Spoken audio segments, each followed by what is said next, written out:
आप लोग कैसे हैं? और आज मेरा इस 2020-24 का ये लास्ट वीडियो है। तो सभी को एडवांस में हैप्पी न्यू ईयर।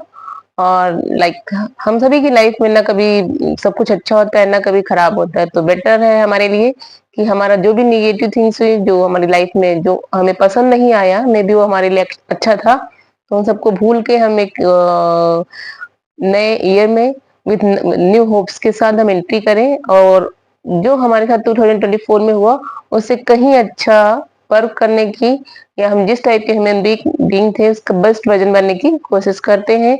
तो with new hopes we will start the welcome the new year 2020-25। तो once again happy new year to all in advance. तो आज हम बात करेंगे फैक्टर्स अफेक्टिंग विजुअल एक्टिविटी। जैसे कि मेरी सीरीज चल रही थी, तो ये एक लास्ट टॉपिक है कि बहुत से फैक्टर्स होते हैं जो विजुअल एक्टिविटी को अफेक्ट करते हैं, कि हम ध्यान नहीं देते हैं। तो आज इस टॉपिक के बाद जो भी ऑप्टोमेट्रिस्ट हैं या ट्रेनीज हैं, मेनली स्पेसिफिक ट्रेनीज, क्योंकि जो ये मैंने चैनल क्रिएट किया है वो सिर्फ मेरा फुली डेडिकेटेड टू ट्रेनीज है। तो आप जहां भी पोस्टेड हैं या जहां भी इंटर्नशिप कर रहे हैं, जहां भी स्टूडेंट हैं, आप इसके बाद देखेंगे कि आपके जो डिफरेंट डिपार्टमेंट्स हैं आपके हॉस्पिटल्स के, कि वहां पे क्या क्या फैक्टर इफेक्ट करते हैं, और आप नोट डाउन करेंगे। तब तो मेरे इस लेक्चर का कुछ है स्ट्रेंथ या आउटपुट है कि हाँ, आप उसको ऑब्जर्व करके आप अपनी नोटबुक या किसी चीज में लिखेंगे। जैसे कि मैं यहाँ ये टॉपिक पढ़ाने के बाद ना सभी को होमवर्क देती हूँ कि आप पूरे हॉस्पिटल की हर ओपीडी में जाइए, like paediatric, contact lens, community, paid OPD, units and refraction side, और क्या क्या फैक्टर्स विजुअल एकुटी को इफेक्ट कर रहे हैं वो आप खुद से नोट डाउन करिए, एनालाइज करिए। ओके, तो all the best for the topic. तो आज हम बात करेंगे कि what are the factors which affecting the visual acuity. तो mainly there are two type of factors, one is the observer related and other one is the stimulus related. Observer means patient, जो patient है उससे related जो factors हैं वो क्या क्या factors हो सकते हैं। एक्चुअली फैक्टर्स बहुत हैं, पर हम सभी की तो बात तो नहीं कर सकते। जो मेन इंपॉर्टेंट फैक्टर्स हैं हम उनका डिस्कशन आज करेंगे। एंड स्टिमुलस रिलेटेड मींस जो उसकी विजन असेसमेंट में यूज हुआ, जो चार्ट है या रूम है, जो उससे रिलेटेड फैक्टर्स होंगे वो आपका स्टिमुलस रिलेटेड में जाएंगे। ओके, तो there are two main categories, one is the observer related and other one is the stimulus related. The first one is the observer, like refractive error. Like if any patient have any type of refractive error, मतलब किसी patient को कोई refractive error लग रही है और वो patient ऐसे ही विजन दे रहा है, देन उसने रिफ्रैक्शन के साथ दिया, तो नो डाउट इफेक्ट आएगा, चेंजेस आएंगे। तो ये भी पार्ट हुआ factors affecting visual activity. Then next one is the pupil size. Pupil size का जैसे आप देखते हैं बहुत रोल है। हम कोई भी जब डायलेटर ड्रॉप यूज करते हैं, लाइक एट्रोपिन, ट्रोपिकामाइड समथिंग, तो हम विजन नहीं लेते हैं, मतलब वो करेक्ट विजन नहीं होता। ये विजन ले आप कभी लीजिए भी तो वो प्रॉपर तरीका होता है कि ये विद अंडर फार्माकोलॉजिकल डायलेशन लिखना जरूर चाहिए। क्योंकि जो हमारा पीपल का नॉर्मल साइज है, अगर उससे बड़ा होगा तो क्या होगा, लाइट आइज में ज्यादा एंट्री करेगी, जो एक एब्रेशन क्रिएट करेगी, तो उससे हमारा विजुअल एक्टिविटी इफेक्ट होता है। ओके, तो पीपल साइज का बहुत रोल है। या कभी कभी जैसे कि हम कैटरेक्ट पोस्ट ऑफ में ना डायलेटर देते हैं, या और भी बहुत सी जो डिजीजेस हैं जिसमें हम डायलेटर देते हैं। तो आप जब भी विजन लिखिए, तो आप अगर देख रहे हैं कि पेशेंट की आंख डायलेट है, अगर पहले बात तो आप डायलेट देख रहे हैं, टॉर्च लाइट से देख सकते हैं, तो आप रीजन पूछेंगे कि पुतली आपकी क्या फैली रहती है, कोई मेडिकेशन तो यूज नहीं कर रहे हैं, तो आप फर्स्ट थिंग ये डिफरेंशिएट कर लेंगे ये पैथोलॉजिकल डायलेशन है और फिजियोलॉजिकल डायलेशन, मेडिकेशन की वजह से डायलेशन है। तो अगर आप देखते हैं कि हाँ उसने आपको मेडिसिन दिखाई, तो कुछ ऐसी मेडिसिन है जो डायलेशन करती है, तो you always write down the V with the under pharmacological dilation. Right eye dilate या लेफ्ट आई हो सकता है ना भी डायलेट हो, तो आपको प्रॉपर लिखना है। अदरवाइज वो नेक्स्ट विजिट में 15 डेज के बाद आता है, तब उसकी आंख अगर डायलेट नहीं होगी तो विजन में चेंजेस आएंगे। तो ये होगा कि आपने रॉन्ग विजन किया। तो बेटर है कि आप जब भी इसको लिखिए प्रॉपर वे में लिखिए। देन एकोमोडेशन, एकोमोडेशन कन्वर्जेंस तो आप लोगों ने पढ़ा ही होगा। एकोमोडेशन और कन्वर्जेंस का बहुत रूल है। तभी देखिए हम रेटिनोस्कोपी करते हैं तो एकोमोडेशन एंड रेस्ट 660 के वर्ड दिखाते हैं। हमने एक्चुअली अगर कुछ आइडियाज मेजर किए कि हाँ विजुअल एक्टिविटी हमें 660 मीटर, लाइक विजुअल एक्टिविटी हमें 6 मीटर की डिस्टेंस से मेजर करनी है, तो एकोमोडेशन वो रिलैक्स पे है। ठीक है, जब हम दूर का देखते हैं तो एकोमोडेशन रिलैक्स है, तब जब हम 6 मीटर डिस्टेंस से विजन ले रहे हैं। और जब हम नियर का ले रहे हैं 40 पे 35 पे, तो हमारा एकोमोडेशन यूज हो रहा होता है। तो ये सब चीजें इफेक्ट करती हैं। ठीक है। इसलिए देखिए बच्चों में विजन कभी कभी वेट रेडनेस को भी करके फाइनल नंबर देते हैं, क्योंकि उनकी एकोमोडेशन बहुत स्ट्रांग होती है जो कि इफेक्ट कर रही होती है। अब हमने क्या किया, फुली डायलेट कर दिया तो हमें फुल वैल्यू लेटेंट हाइपरमेट्रोपिया की पता चल जाती है। तो एकोमोडेशन अगर यूज करके पेशेंट ब्लीड कर रहा है और विदाउट यूज लाइक ज्यादा एकोमोडेशन यूज करके पेशेंट रीड कर रहा है या कम एकोमोडेशन को यूज करके रीड कर रहा है, तो दोनों के विजन में फ्लक्चुएशन आता है। तो एकोमोडेशन का भी बहुत बड़ा रोल है, और ये है किससे, पेशेंट से रिलेटेड है, इसलिए हमने इस कैटेगरी को ऑब्जर्वर रिलेटेड कैटेगरी में यूज डाला है। देन आपका optical element of eye, no doubt optical आपने देखा, जो हमारा आंख है वो बहुत बड़ा ऑप्टिकल सिस्टम है। लाइक अगर पहला देखिए ऑप्टिकल सिस्टम, तो पहली बात तो ये आईलिड शटर जैसी है। देन हमारा ऑप्टिकल सिस्टम क्या हुआ, लेंस भी ऑप्टिकल सिस्टम का पार्ट है, ठीक है। कॉर्निया भी ऑप्टिकल सिस्टम का पार्ट है, क्योंकि कॉन्वेक्स है। अगर यही कॉर्निया फ्लैट हो जाए तो हमारा आइस की विजुअल एक्यूटी का स्टेटस चेंज हो जाएगा। कॉन्वेक्सिटी में थोड़ा भी चेंज, जो फ्लैटर ज्यादा हो जाए, स्टीपर हो जाए लाइक केराटोकोनस, तब भी हमारी विजुअल एक्यूटी डिस्टर्ब हो जाएगी। मतलब कोई पेशेंट पहले नॉर्मल था, इमेट्रोपिक था, कोई विदाउट एनी ऑकुलर डिजीज, फिर वो 1 साल के बाद होता है उसको एडवांस केराटोकोनस हो जाता है, नो डाउट उसका विजन डिटोरिएशन, क्योंकि जो एक्सेल लेंथ नॉर्मल हमारा पेपर साइज था, जो एक्सेल लेंथ होनी थी 24 हो गई, अब केराटोकोनस हो गया पेशेंट को, तो क्या हुआ, एक्सेल लेंथ आपकी बढ़ गई, तो वही रेज जाके फिर वो रेटिना पे फोकस नहीं होंगी, वो उसको मायोपिक शिफ्ट में चेंज कर देंगे। These are the variation pattern in case of like optical element. ऐसे कुछ भी हो सकता है, लाइक लेंस आपका ट्रांसपेरेंट था, पर जीडियाटिक चेंजेस की वजह से हमें सेनाइल कैटरेक्ट हो गया, तब भी आपका विजन स्टेटस चेंज हुआ ना, विजन बचता है 5/60, 636 in place of 66। So these factors also affect the visual acuity. Then eye movement, like you can take the example of the nystagmus patient. Nystagmus क्या है? What is nystagmus? Nystagmus is a rhythmic, no, like rhythmic movement of the eye. It is a neurological problem. तो जब आंख rhythmic move कर रही है तो fix नहीं कर रही है, तो पेशेंट का विजन कम आता है। इसीलिए मैंने प्रीवियस वीडियो में जैसे बताया है कि नेस्टगमस के पेशेंट में आप +10 लगा के, क्योंकि एक आंख आपने बंद करी तो वो और मूवमेंट तेज हो जाता है, तो उससे विजन और डिटोरिएटेड आता है। तो हम +10 लगा के लेते हैं तो उसका सारे सेंस, जो form sense, colour, light sense, सारे ऑब्स्ट्रक्ट नहीं होते, तो विजन थोड़ा सा मेंटेन रहता है, मतलब उसका जो एक्चुअल विजन है वो हमें समझ में आता है रियल स्टेटस में। देन आपका पॉस्चर, जैसे कोई पेशेंट, अब आप विजन 6 मीटर से ले रहे हैं और मिरर लगा है तो 3-6, कोई पेशेंट ऐसे बैठा है या ऐसे बैठा है, तो हम पॉस्चर पूरा प्रॉपर, इसीलिए हम बोलते हैं कि पेशेंट का पॉस्चर लाइक स्ट्रेट ऐसा, या चिन डिप्रेस है, चिन एलिवेट है लाइक दिस, तो इस पॉस्चर का हम ध्यान देंगे। या हेड टिल्ट किया है, तो ये सब पेशेंट का नहीं होना चाहिए। जब हम प्रॉपर विजन लेंगे तो patient is in straight position with in straight posture like this, not like this, not like this. तो हम पेशेंट को बोलते हैं ना, आप सीधा बैठिए। यहाँ पे देखते हैं हम, पेशेंट क्या करता है, अपनी चेयर को ही शिफ्ट कर लेता है। अगर दूरी कम हो ज्यादा हुई तब भी आपका विजन इफेक्ट करेगा। हो सकता है कोई बाहर का आपका ऑप्टिकल आउटलेट है, उसने मिरर को 2.5 पे ही लगा रखा है।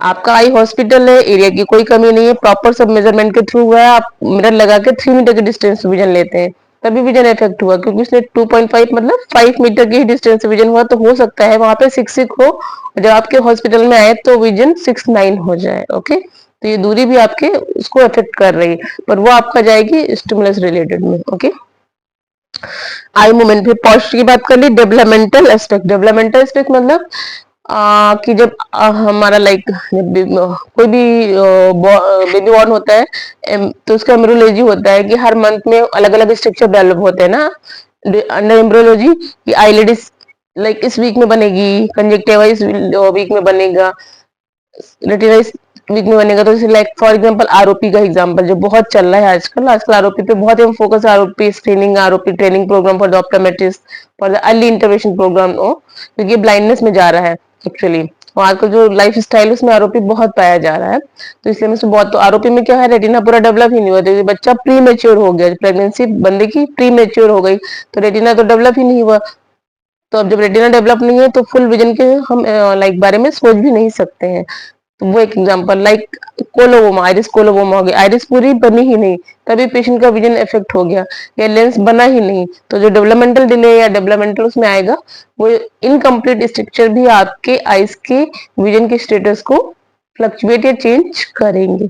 ओके, तो these are the observer related factors, refractive error, pupil size, accommodation, optical element of eye, okay, eye movements, posture and developmental steps. Then second आपका क्या हो गया, stimulus related factors, contrast. Contrast क्या होता है, लाइक चार्ट है, chart हमेशा white background का आपने देखा होगा, उस पर हमारा हमेशा आप सोचिए ब्लैक ही क्यों होता है, क्योंकि एक आइडियल कॉन्ट्रास्ट सेट कर दिया गया है। ओके, अब ये कॉन्ट्रास्ट अगर पुअर कर दिया जाए, कहीं का विजन चार्ट ऐसा है कि व्हाइट पे येलो है, लाइट येलो, तो क्या पेशेंट आइडेंटिफाई कर पाएगा, नहीं कर पाएगा। तो भी फैक्टर्स अफेक्टिंग विजुअल एकुटी, तो जो कॉन्ट्रास्ट रखा गया है व्हाइट वर्सेस ब्लैक, चाहे वो आप टीलर हो चाहे, ठीक है, सभी में वही कॉन्ट्रास्ट है, बस कार्डिफ का अलग है, तो कार्डिफ का पूरा ही कॉन्सेप्ट अलग है, प्रिंसिपल ही अलग है कार्डिफ चार्ट का। तो ये आपका कॉन्ट्रास्ट का बहुत ज्यादा रोल है। जैसे आप कभी देखते होंगे, और जैसे मैंने बहुत से हॉस्पिटल्स में देखा है, पहले बॉक्स वाला चार्ट यूज होता था, अब क्या है, मॉडर्न चार्ट यूज होने लगे, तो उसमें नहीं, पहले बॉक्स चार्ट होता था, अभी भी बहुत जगह यूज हो रहा है। अब वो बॉक्स क्या सदियों से लगा हुआ, मीन 6 ईयर्स 7 ईयर्स, तो वो फेडेड बहुत जल्दी हो जाता था, क्योंकि उसका आउटर सरफेस इन्वायरमेंट के टच में रहती थी, येलो पड़ जाता था उसका, अब येलो वर्सेस ब्लैक हो जाता था, तो वो भी विजुअल एक्यूटी को इफेक्ट करती थी। ठीक है, देन आपका आ गया कॉन्टूर और ज्योमेट्रिकल कॉन्फ़िगरेशन। कॉन्टूर वही, मैंने चार्ट का एग्जांपल लिया कि जो पहले वाले बॉक्स चार्ट चाहते थे स्नेलेंस के, उसमें क्या टाइम के साथ वो फेड होता जाता था, टाइम के साथ वो तो फेड हो रहा है, जो व्हाइट वाला पोर्शन था वो हल्का ब्लैक ग्रेस में जा रहा होता था टाइम के साथ, जितना पुराना चार्ट हो गया, ओपन एरिया में लगा है या इस टाइप का कुछ कल्चर है। अब उसके बाद जो ब्लैक से लेटर्स लिखे होते थे वो मिट गए। फॉर एग्जाम्पल, जैसे कि चार्ट बहुत पुराना, लोगों ने ध्यान नहीं दिया, क्योंकि वहां पे जो पोस्टेड है, जो देख रहे हैं उन चीजों को, तो क्या है, उनको इन चीजों का लाइक वो लेवल ही नहीं है कि उन चीजों की मिस्टेक्स को पकड़ पाए कि ये चीजें विजुअल एक्यूटी को इफेक्ट कर सकती है। तो सी बनता कैसे, लाइक दिस। ओके, अब क्या हुआ, टाइम के साथ जैसे कि ब्लर हुआ, तो ये कंटूर इसका हट गया, तो नो डाउट पेशेंट को पहचानने में दिक्कत होगी, क्योंकि ये बाउंड्री ही, कॉन्टूर मतलब बाउंड्री होती है जिससे हम किसी भी चीज को आइडेंटिफाई कर सकते हैं।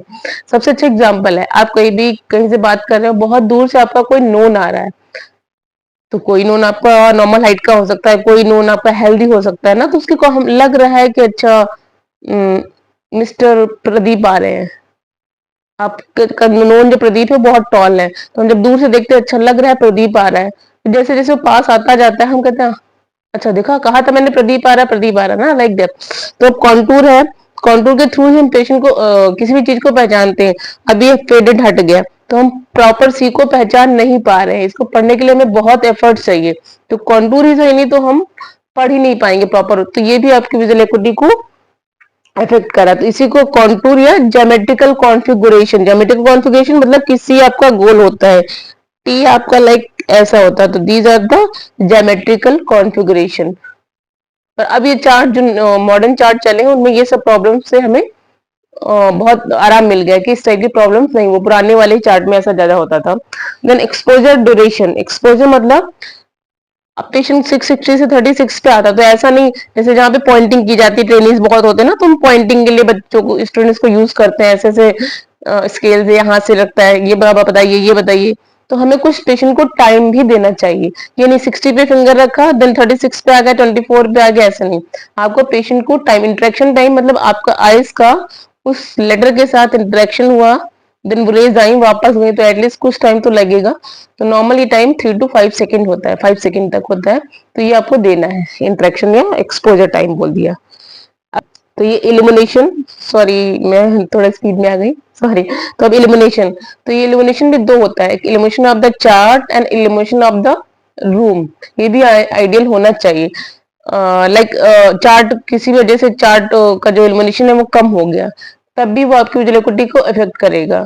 या आप बिल्कुल डार्क में बिठाल के विजन ले रहे हैं और एक आप नॉर्मल लाइट में बिठाल के विजन ले रहे हैं, या आप सनलाइट, जैसे कि हम आउटरीच कैंप में जाते हैं, आपने देखा होगा, हम अपना चार्ट वहां लगाने की कोशिश करते हैं कि लाइक सनलाइट डायरेक्ट चार्ट पे ना पड़े, क्योंकि ग्लेयर होगा, सनलाइट डायरेक्ट जा रही है, तो वो हमारी विजुअल एक्यूटी को बहुत इफेक्ट करती है। जैसे ये तो हमें आजकल हम लोग कैंप जाते हैं मंथ में, तो हमें चार्ट की पोजीशन हम लाइक हमें डिसाइड करना होता है ना कि विजन किस साइड में लेना है, जो हमें एरिया दिया जाता है आउटरीच कैंप के लिए, तो मैं तो खासकर सबसे पहले देखती हूँ कि हाँ सनलाइट का डायरेक्ट रिफ्लेक्शन ना आए, उसका अपोजिट चूज करने की ट्राई करती हूँ। तो वो सब फैक्टर्स इफेक्ट करते हैं, तभी तो हम चार्ट, अपने चार्ट को ऐसी जगह रखने की कोशिश करते हैं कि डायरेक्ट सनलाइट चार्ट पे ना आए। ओके। देन वो जैसे कि बॉक्स होता था जो पहले इस तरह से था, उसका लाइक आइडियल चार्ट होता है 24 कैंडल इल्यूमिनेशन होना चाहिए। अगर इससे कम ज्यादा है तब भी आपको विजुअल एक्यूटी को इफेक्ट करेगा। और सराउंडिंग का, जैसे कि मैंने सनलाइट वाला बहुत अच्छा एग्जांपल दिया आपको, जो आप आउटरीच कैम्प में बहुत अच्छे से नोटिस कर सकते हैं। तो वो सब आपको क्या करता है, विजुअल एक्यूटी में इफेक्ट देता है। क्योंकि आउटरीचिंग कैम्प में क्या होता है, हम इल्यूमिनेटिंग चार्ट नहीं ले जाते हैं, हम सिंपल ना फ्लैप लाइक कागज के सिंपल चार्ट ले जाते हैं। इसलिए अगर आप वो उस पेशेंट की विजुअल एक्यूटी आप अपने हॉस्पिटल एक आइडियल एनवायरनमेंट में लीजिए तो इफेक्ट सॉरी चेंज आती है। वहां आपने क्या लिया, जो चार्ट यूज किया उसमें इल्यूमिनेशन ही नहीं है, तो आप कंफर्म मानिए कि 1 लाइन या 1 and 1.5 लाइन का डिफरेंस तो आना ही आना है। यहाँ हमने प्रॉपर आइडियल्स के साथ विजुअल एक्यूटी को लिया है, तो वो भी फैक्टर्स है जो विजुअल एक्यूटी को अफेक्ट करता है।